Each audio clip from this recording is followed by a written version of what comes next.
ഇന്ന് ഞാൻ ഒരു യമണ്ട ഐറ്റമാണ് കാണിക്കാൻ പോകുന്നത്. മിക്കുള്ളവരുടെ വീട്ടിലും കാണും, പക്ഷെ ഇതൊരു അടാർ മുതലാണ്. പപ്പയ്ക്ക കൊപ്പയ്ക്ക പല സ്ഥലങ്ങളിലും പല പേരാണ്. ഇവിടെ പപ്പയ്ക്ക എന്നാണ് പറയുന്നത്. അപ്പോൾ ഇത് കട്ട് ചെയ്യാം. ഇത് മരത്തിൽ നിന്ന് കിളി കൊത്തുമെന്നും പറഞ്ഞ് അതിന് മുമ്പേ ഉമ്മ പച്ച ആയിരുന്നപ്പോഴേ പറിച്ചിട്ടതാണ്. അപ്പം തറയിൽ വീണ് നണ്ടച്ചുകൂടെ നീറി കുറച്ച് ദിവസം ഇരുന്നിരുന്ന് കുറച്ച് ഒരു 4-5 ദിവസം ഇരുന്ന ഈ കളർ അടിച്ചത്. എന്തായാലും കട്ട് ചെയ്ത് നോക്കാം എങ്ങനെ ഉണ്ടെന്ന്. ചിലപ്പം മധുരം കാണും, ചിലപ്പം മധുരം കാണൂലേ. ഇരട്ട പപ്പയ്ക്കാണെന്നാണ് തോന്നുന്നത്. എനിക്കൊന്ന് ഓക്കെ, എന്തായാലും കട്ട് ചെയ്ത് നോക്കാം. നല്ല കട്ടിയുണ്ട്. ഓ, കട്ടി സോഫ്റ്റ് അല്ല. കട്ട് ചെയ്യാം.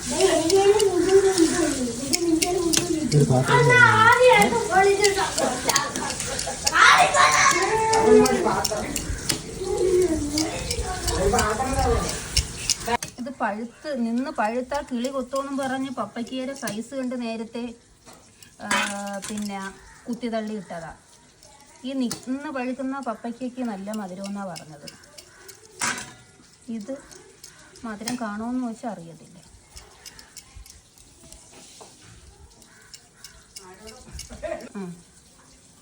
അഴുകിയ ഭാഗം എന്തായാലും ചെത്തിക്കളയാം.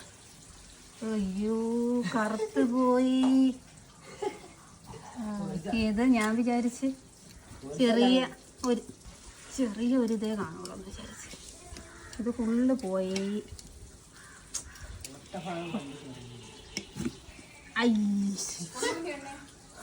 പണിയായി ഗൈസ്. എല്ലാരും കാണൂ, കൊള്ളത്തില്ല. അതാ വല്ല കിളിയെങ്കിലും തിന്നു പോയന. കിളി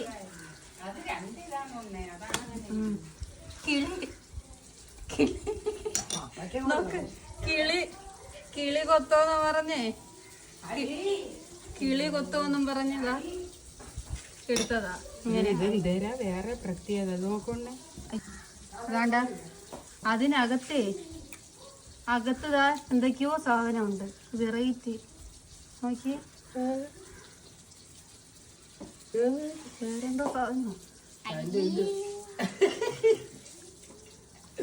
അതിലുണ്ടാ നോക്കട്ടെ. ഇങ്ങനെ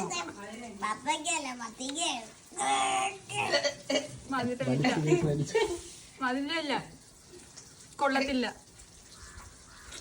പണിയായി, വെറുതെയായി. എന്തായാലും അടുത്ത വീട്ടിലേ പശുവുണ്ട്, പശുവിന് കൊടുക്കാം. ആടുമുണ്ട്, പശുവിനില്ലെങ്കിൽ ആടിന് കൊടുക്കാം.